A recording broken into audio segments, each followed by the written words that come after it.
Madame, mademoiselle, monsieur, bonsoir. Bienvenue dans Le Monde aujourd'hui. Jacques Aristide à Washington, à la une de l'actualité ce soir.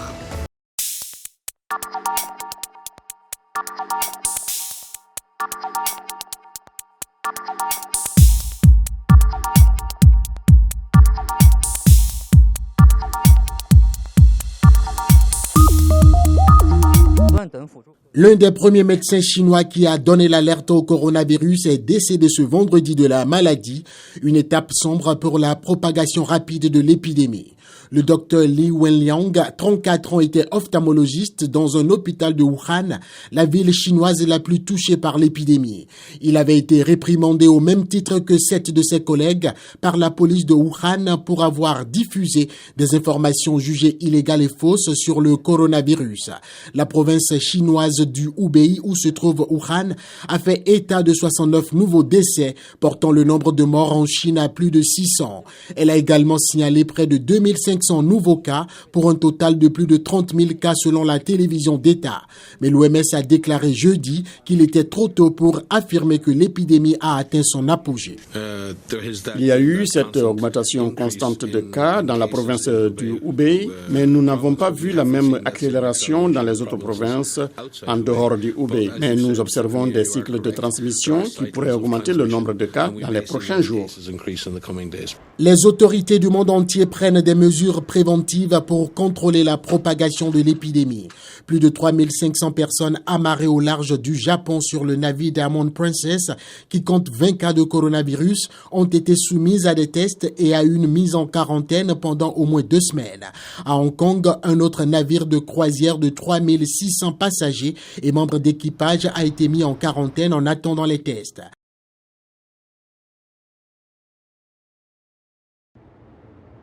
Ayoudi Balouddouzi, 27 ans, a quitté le Ghana en 2015. À son arrivée en Libye, il a été kidnappé et vendu à des trafiquants qui ont réclamé une rançon pour sa libération. À cette époque, je n'avais pas d'argent. Alors ils ont commencé à me battre tous les jours, me demandant d'appeler mes parents pour avoir de l'argent. Ils ont commencé à me battre sur tout le corps. Ils m'ont battu. J'ai appelé ma mère leur a envoyé 1500 cédis ghanéens. Malgré cela, ils m'ont battu. Voyez ma main, voyez comment ma main est cassée. Il a fallu 4 ans à Balouddouzi pour atteindre l'Europe. 1200 $ américains et un smartphone lui ont acheté sa place sur un canot pneumatique surchargé. Ils ont été sauvés par l'Océan Viking, un navire de sauvetage d'une ONG. L'Union européenne a envoyé plus de 328 millions d'euros à la Libye, dont une grande partie a été acheminée par le biais des agences des Nations Unies pour tenter d'arrêter le flux de migrants à travers la Méditerranée. Les derniers chiffres montrent que le nombre d'arrivées est tombé à son niveau le plus bas depuis 2013, mais les critiques disent que cela a eu un coût énorme. Ce sont les moyens aériens de l'Union européenne qui repèrent les bateaux en détresse, qui contactent les gardes-côtes libyens, qui autorisent les milices à intercepter ces personnes, à les remettre en esclavage et à les trafiquer. Après la mort de plus de 40 migrants lors d'une frappe aérienne dans un centre de détention en juillet, la crainte est de plus en plus grande que ces derniers soient victimes de la guerre civile en Libye.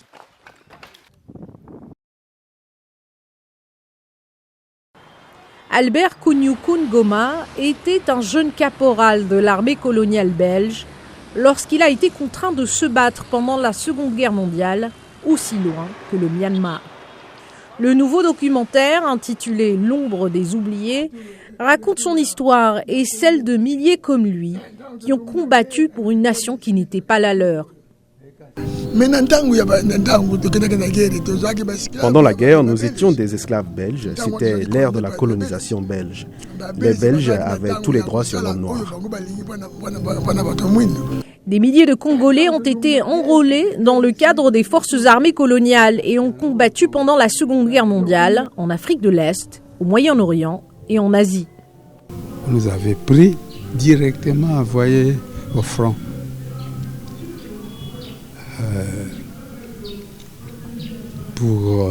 Pour soigner les blessés. Arborant leurs uniformes usés, Ngoma et son ancien frère d'armes, Daniel Miuki, 94 ans, ont été qualifiés de monuments vivants de l'histoire congolaise.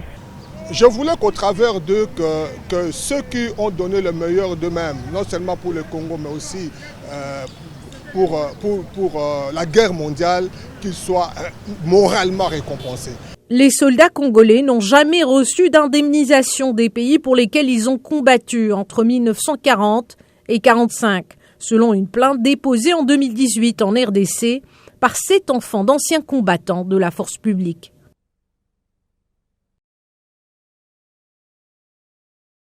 C'est vendredi et c'est l'heure de Culture Hebdo, un rendez-vous hebdomadaire que nous ne voulons manquer sous aucun prétexte. Et comme d'habitude, nous retrouvons Roger Muntu. Bonsoir Roger. Bonsoir Jacques, Aristide. Ça fait longtemps. Ça fait très longtemps. Qu'on ne s'est pas rencontrés sur ce plateau. Toujours, t'es toujours busy. Ah bon, non, vous voyagez trop en fait. Ah ben, c'est ça.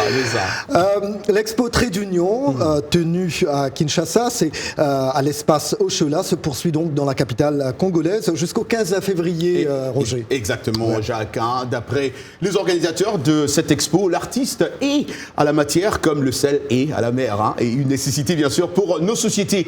L'espace Oshola a fait le choix d'accompagner les artistes dans leur réelle visibilité pour qu'ils se concentrent dans la naissance de leur univers. Oshola initie cette valorisation des artistes à travers des événements à l'espace Oshola, réelle vitrine à talent, une invitation à la découverte d'une diversité artistique. Ça se passe à Kinshasa et l'artiste Claudie Kahn, l'artiste congolais, expose ses œuvres en l'honneur des femmes congolaises. Mes femmes n'ont pas l'air, ont l'air obstinées, elles ne sont pas souriantes. Pourquoi ? Parce que tout ce qu'elles vivent ici n'est pas toujours aisé, mais par contre il y a l'espoir d'en sortir. Donc ce tableau-là explique un peu les parcours dans la vie. On n'a pas que des bons moments, on reçoit des particules de vie. Quand on évolue dans sa vie, on reçoit des particules de droite, de gauche, de partout. Et c'est ça qui nous forge, c'est ça qui fait que nous sommes ce que nous devenons. On aura tout à l'heure, Roger, un reportage sur la diversité à Hollywood. Et vous, vous avez une étude à ce sujet. Oui, exactement. On va pas en parler, mais je sais que Arzuma aussi va en parler un peu en détail. Mais la représentation des femmes, Jacques, et des minorités ethniques ou culturelles à l'écran a progressé en 2019 à Hollywood, se rapprochant lentement de la composition de la population américaine. Mais beaucoup de travail reste à faire pour les professionnels œuvrant derrière les caméras, selon un rapport publié jeudi. Selon aussi une étude de l'Université de Californie à Los Angeles, 44,1% de rôles principaux sont allés à des femmes l'an dernier, alors qu'elles représentent environ la moitié de la population. Quant aux personnes considérées comme non blanches, elles ont obtenu 27,6% des rôles principaux. Un progrès positif, Jacques, on doit le dire ici, quand on sait que les minorités pèsent lourd en termes de pouvoir d'achat et donc de recettes pour les studios. On y reviendra tout à l'heure. Bien sûr, Roger.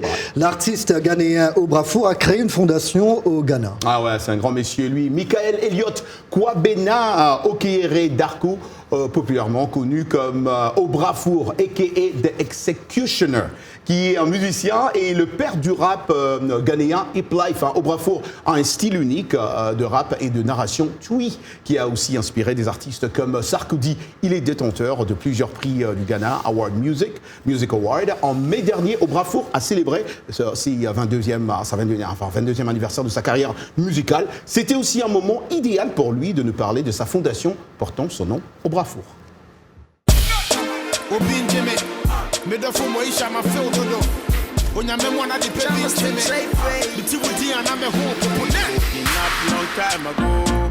The foundation is called Obrafour Fronti. Le nom de ma fondation est Obrafour. Obrafour signifie dans ma langue le Twi, une nouvelle vie, le début d'une nouvelle vie. La devise de cette fondation est « Avec une éducation de qualité, il y a de l'espoir pour une nouvelle vie pour les enfants des quartiers défavorisés. » Tout de suite, place à notre agenda culturel.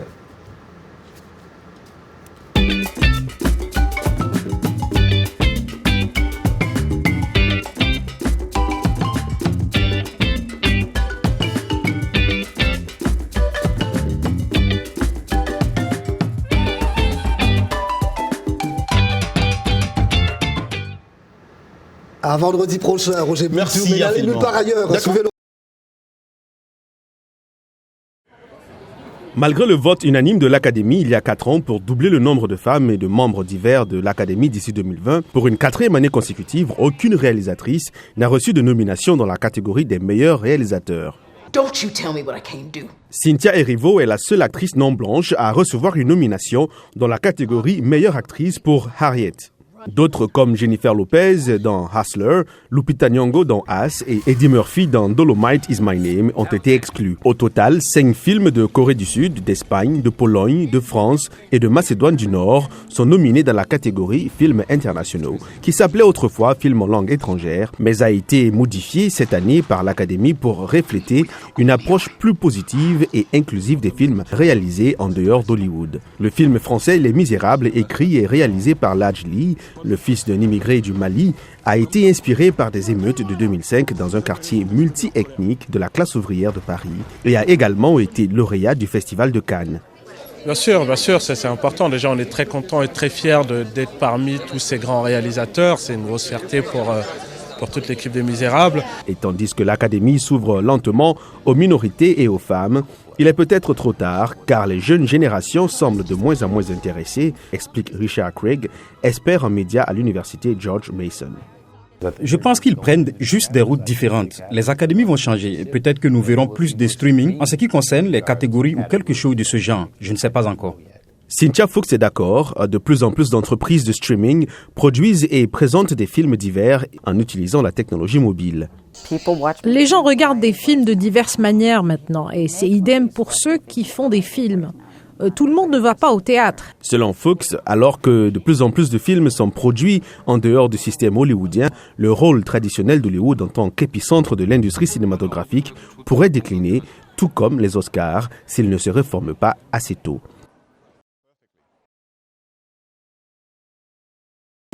Bonsoir Jacques et bonsoir à tous. Record battu, plus de 48 000 personnes environ ont assisté ce soir au Cap en Afrique du Sud, donc au match de gala entre Roger Federer et Rafael Nadal, soit la plus grande affluence de l'histoire pour un match de tennis. Pour cette rencontre de la démesure dans le stade du Cap, les bénéfices seront reversés à la fondation que Federer a mise en place il y a 16 ans pour soutenir l'éducation des enfants de 6 pays africains dont l'Afrique du Sud. Un match de double avec le milliardaire américain Bill Gates et l'animateur américain né en Afrique du Sud, Trevor Noah. Et pendant son séjour également, Federer a également rencontré le capitaine des Springboks, champion du monde de rugby au Japon, Sia Kolisi. Toujours en Afrique du Sud, mais cette fois en natation, Roland Schoeman a été suspendu pour dopage. L'annonce a été faite par la Fédération internationale de natation. Roland Schoeman, 39 ans, champion olympique du relais 4x100 mètres en 2004 à Athènes et triple champion du monde, a été contrôlé positif en mai 2019. Le nageur qui s'entraînait pour disputer les Jeux olympiques de Tokyo 2020 a été donc suspendu jusqu'au 17 mai prochain. Le Sud-Africain ne devrait pas manquer les JO 2020 et peut faire appel de sa suspension devant le tribunal arbitral du sport. Cérémonie en mémoire de Kobe Bryant le 24 février à Los Angeles. Cet événement en mémoire de la star planétaire du basket et des 8 autres personnes tuées avec lui dans un accident d'hélicoptère est programmé au Staples Center de Los Angeles. L'information a été rapportée par le Los Angeles Times et CNN qui se réfère à une source proche de la famille du basketteur. La date du 24 février fait référence au numéro de Kobe et de sa fille. La légende des Lakers portait le numéro 24 durant sa seconde partie de carrière avec les Lakers. Son seul club d'ailleurs, et Diana, sa fille, basketteuse elle aussi, le numéro 2. Parlons à présent d'athlétisme et de paix. Les Jeux olympiques de Tokyo 2020 se dérouleront du 24 juillet au 9 août prochain. Les athlètes sud-soudanais sont déjà sur place à Maebashi, à 100 km de Tokyo, pour s'entraîner. Ils veulent décrocher des médailles, mais aussi ramener un message de paix à leurs concitoyens. Suivez. Abraham Majok, spécialiste sud-soudanais du 1500 mètres, s'entraîne chaque jour sur ce terrain en vue des Jeux olympiques. Son objectif, ramener 2 choses dans son pays, une médaille et un message sur l'importance de la paix. En tant qu'athlète d'un pays qui n'a pas la pleine paix, je suis venu ici et j'ai vu les avantages de la paix dans d'autres pays. Alors je serai en mesure d'interagir avec d'autres pays qui étaient autrefois en guerre et qui sont maintenant en paix. Je pourrai mesurer les avantages de la paix. Donc quand je repartirai au Soudan du Sud, le message que j'aurai est l'importance de la paix. C'est le plus grand message que j'ai à donner à mes compatriotes. Majok et 3 autres athlètes, aussi sud-soudanais, campent à Maebashi, à 100 km de Tokyo. Ils y sont depuis novembre et s'entraînent tous les jours. Leur pays, le plus jeune du monde, connaît une guerre civile depuis 2013 et ne réunit pas toutes les commodités pour un entraînement adéquat. La ville de Maebashi a alors décidé d'accueillir ces athlètes pour leur offrir un meilleur cadre, mais pas que. Ce que j'aime le plus au Japon, c'est la façon dont ils vivent et la paix qu'ils ont, l'amour l'un pour l'autre. Depuis que nous sommes venus ici, nous avons ressenti beaucoup d'amour et découvert que les Japonais ne sont pas comme les autres. Nous ne nous attendions pas à autant d'amour. Le jeu peut unir les gens, d'où que vous veniez. L'Europe, l'Afrique, l'Asie, de nombreux endroits. Cela peut unir les gens et quand les gens s'unissent, il y a de l'amour et il y a de la paix.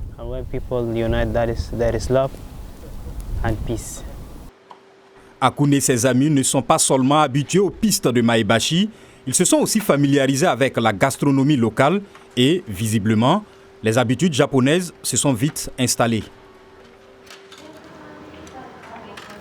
Voilà, c'est tout pour les sports, on se retrouve lundi. Voilà ce journal. Merci à toute l'équipe et mille merci à vous d'avoir été des nôtres ce soir. Rendez-vous demain, même heure ou lundi, même endroit. Je vous souhaite une très belle soirée et un très bon week-end. À lundi, merci. Au revoir.